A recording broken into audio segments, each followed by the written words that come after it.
Saya Uya Kuya. Saya Eko Patrio. Saya Nafa Indria Urba. Saya Islam. Saya Sapol. Saya kan orang luar. Saya penderita. Saya aslinya 2 orang. Saya Mahdi Abang dari kelas. Lalu masukkan Raiko. Kami dari kelompok 1, perkenalkan nama saya Kafka Ilham Ramadan. Saya Rahma Septi Lestari. Saya Kirana. Saya Raisa Putri. Saya Gafril. Saya Izni. Saya Agia.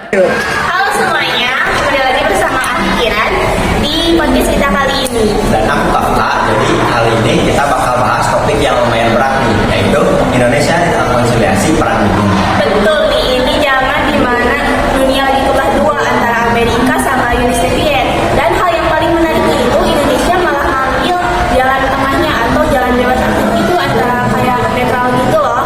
Nah, biar lebih ramai lagi, kita udah siapin nih bintang tamu kita yang akan hadir di podcast kali ini.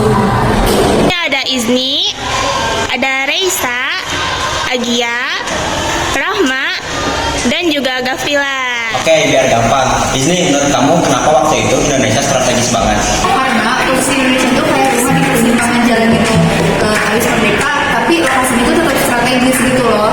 Terus kayak adanya sumber daya, terus geopolitik juga penting gitu. Jadi Amerika sama Soviet itu langsung naksir sama Indonesia. Cuman bedanya Indonesia tuh kayak bilang aku gak milih siapa-siapa, aku berdiri sendiri. Nah, Reisa, gimana sih pandangan atau pendapat kamu tentang konferensi Asia Afrika di Bandung itu? Buat aku itu kayak vibes festival deh.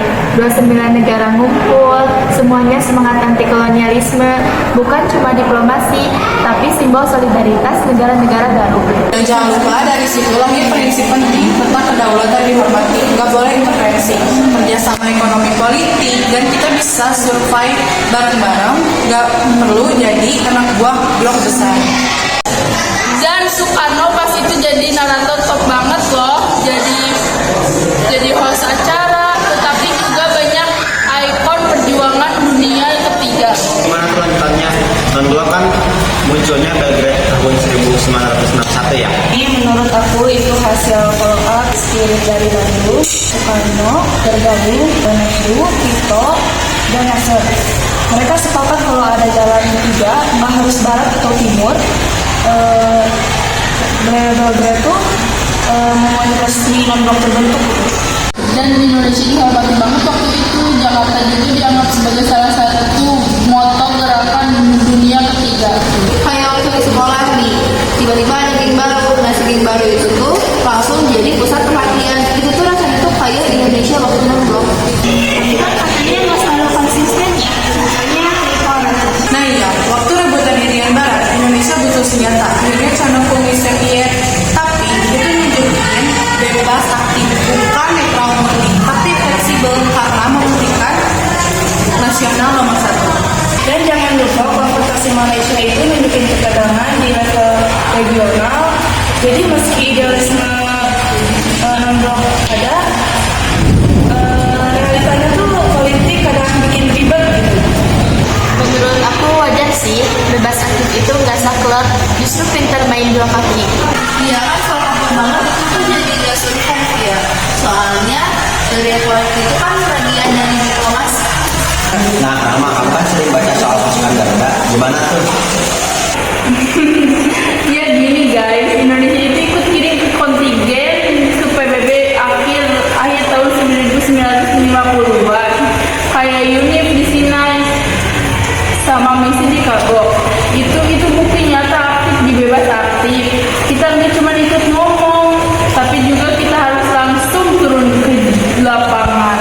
Dan itu bikin reputasi Indonesia naik. Kita dianggap negara berkembang, tapi kita bisa ikut kontribusi langsung dalam perdamaian global. Jadi bebas aktif ada aksinya kayak diplomasi jalan, militer pun siap, tapi dalam konteks damai. Sekarang pertanyaan terakhir nih, menurut kalian kira-kira masih relevan nggak sih bebas aktif itu di masa sekarang ini? Aku rasa masih banyak banget sih kayaknya. Dunia sekarang tuh bukan cuma Amerika sama Soviet, ada Cina dan isu global. Terus Indonesia juga harus tetap main di tengah nih.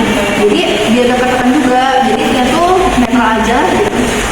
Iya, dan prinsip bebas aktif itu bentuknya kayak kompas, berbeda-beda tetapi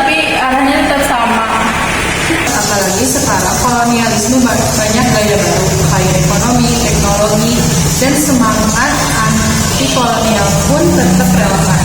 Pokoknya prinsip itu kayak mode survival Indonesia di dunia internasional. Wah, seru banget ya pembahasan kali ini. Mulai dari konferensi Bandung sampai ke pasukan Garuda, ternyata Indonesia bukan hanya menjadi penonton, tapi menjadi pemain penting. Iya, kadang idealis, kadang realistis, tapi intinya tugas aktif itu adalah warisan yang paling penting yang masih hidup sampai sekarang ini. Oke, makasih Dini Reza, Agia, Rahma, dan juga Gafil yang udah gabung ke podcast kami kali ini. Dan makasih juga buat para penonton yang pada stay sampai akhir video. Tunggu kita di video selanjutnya.